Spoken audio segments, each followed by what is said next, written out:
আচ্ছা, আমরা হচ্ছে রাজশাহী থেকে আম আনাইলাম অনলাইনের মাধ্যমে অর্ডার করে। এটা হচ্ছে গরমতি আম। তো আরেকটু কাছে এটা একটু ফোকাস কর, হ্যাঁ।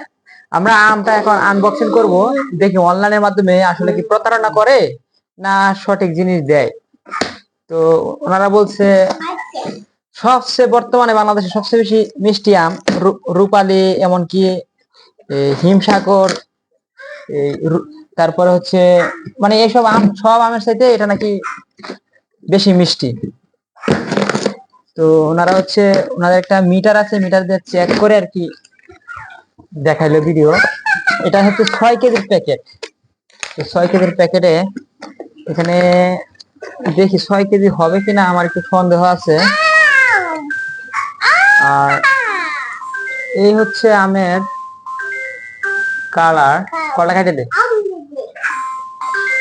আমরা একটা আম কাটি, হ্যাঁ। এখানে 6 কেজি হবে কিনা আমার সন্দেহ আছে। 1 কেজি, 2 কেজি, 3, 4, সর্বোচ্চ 5 কেজি হইতে পারে।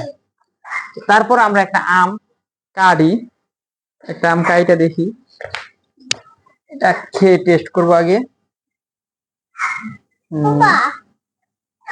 হ্যাঁ বা আম খাইবা?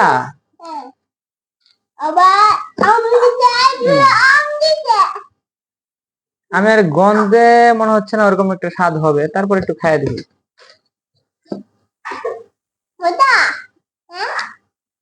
মোটামুটি।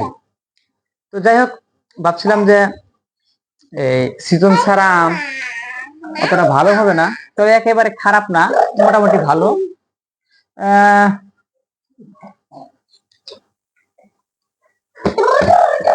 খাওয়া যায়, চলে।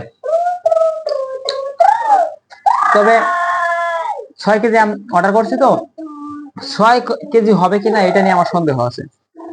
1টা 2টা 3টা 4 5 6 7 8 9 10 11 12টা আম। 12টা আম 6 কেজি হয়তো বা হতেও পারে। বাকিটা যেহেতু স্কেল নেই, এই জন্য আজকে আর বেশি কিছু বলতে পারছি না।